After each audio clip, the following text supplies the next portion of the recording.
I'm looking at your question here. You wrote, when I solve necessary assumption questions, sometimes I can't think of an assumption. Yeah. What's your advice for this? So that's a great question. I think that you don't always need to prephrase or predict what the underlying assumption is, because there could potentially be multiple underlying necessary assumptions.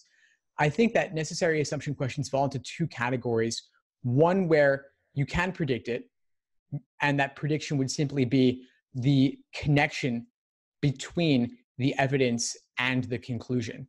Because in the argument, they may not be connected at all. So your job is simply to connect them because they need to be connected in order for the argument to work. But then there is that other category where in necessary assumption questions, you want to simply defend the alternative against potential problems and say that potential alternative explanations or scenarios. And so in those cases, there may be multiple things that the argument needs to be defended against, and you wouldn't possibly predict all of them. Thanks for tuning into the show. Please subscribe if you haven't done so already to be notified of new episodes as I release them. And feel free to reach out if you need anything at all as you move forward with your prep. I'm happy to help however I can. In the meantime, I wish you all the best and take care.